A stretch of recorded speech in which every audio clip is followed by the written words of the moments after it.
Heroes, I am Tantus Naravan Dracovin, Lord and Emperor of the Dracovin Empire, and welcome.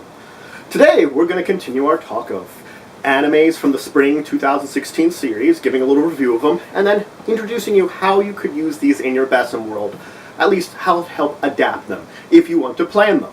So today I'm going to review 3 more series. I'm going to review Twin Star Exorcist, I'm going to review Flying Witch, and I'm going to review Kabaneri of the Iron Fortress.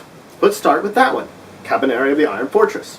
Now, what's this anime all about? Now, this is taking place in a sort of industrial revolution kind of world where a virus comes out and turns people into Kabaneri, undead, that the only way to kill them is to pierce their heart, but their hearts are surrounded by this like iron covering, making them very difficult to kill.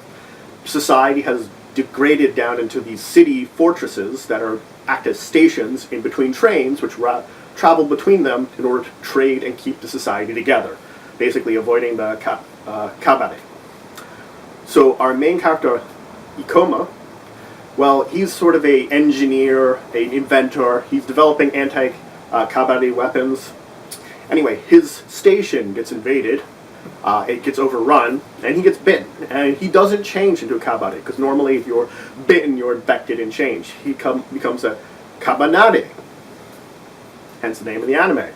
He's basically half human, half Kabaneri. Anyway, so the adventures of the anime takes place that the refugees from this station get on a train, including him, and they travel around, and it's the adventures they do, dealing with a lot of what's going on in their world, and dealing with some of the overall plot of the society as a whole. Now, this anime is a very good one. The genres that it has is action-adventure. There's always battles with these creatures, constantly, things going on that they have to like deal with Kabaneri in a daily, episodic basis. It's also like a historical, but also historical steampunk, I'd call it. It has this very steampunk feel because they use trains and very steam-powered weapons. Ikoma uses this like steam-powered weapon that he developed himself in order to pierce the Kabaneri's hearts. And it's also like a action horror, I would call it. Now, horror, you kind of think differently in different types of horror. You think the traditional, very scary, tense horror, but I'd say more like the sort of horror genre from something like a Resident Evil, the later video games that have been more prevalent, where there's an occasional sort of scare, but it's more about like the tension of, you know, these creatures bearing down on you sort of thing. I rate this a 5. It's a very good series. It's very fun. It has this sort of like darkness to it that sometimes can drive you away, but the thing is they have a very interesting way of looking at it that kind of draws me back in, because that darkness and sort of like death and destruction sometimes drives me away, but they have ways of keeping me from doing that. Next up is Flying Witch. Now, Flying Witch is a lighthearted series. It takes place in Aomori. Makoto, a witch from Yokohama, has come here to basically study and live with relatives. Now, the thing is, it's a modern day setting where witches still exist, but they're sort of like not popular and known about. Witches don't talk about themselves. Not a lot of people know about them. Some do, but it's not really a big talked about thing. It's sort of a secret. You know, it's like a light secret.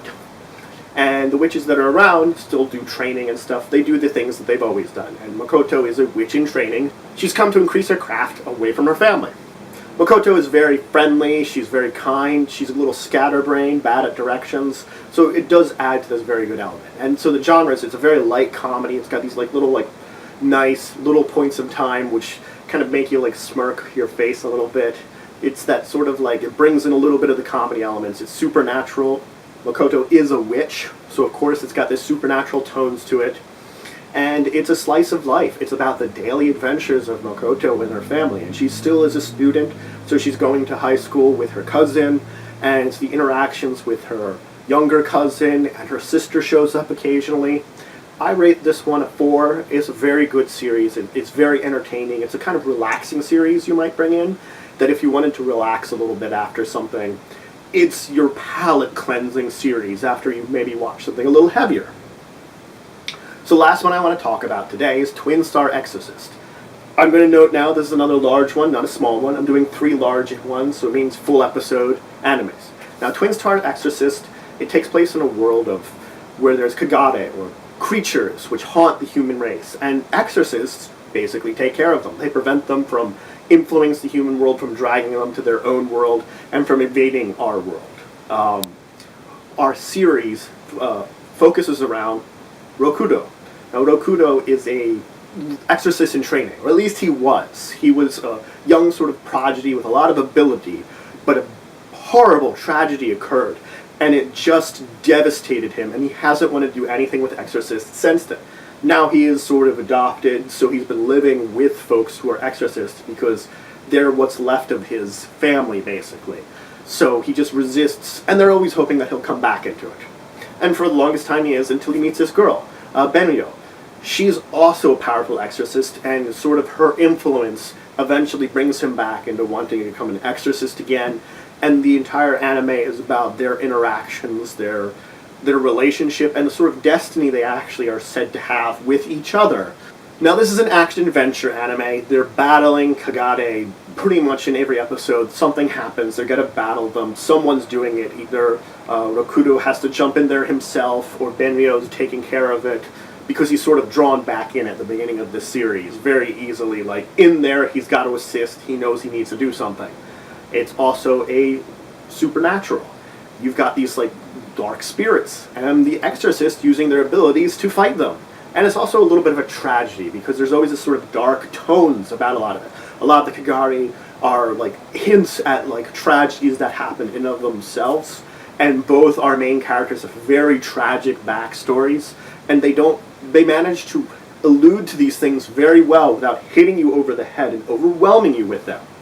So that's it for today. These are the 3 anime. We're going to continue with the next episode right after here, where we're talking about how to incorporate these worlds into your BESM game, giving you a little bit of hints and information on doing that.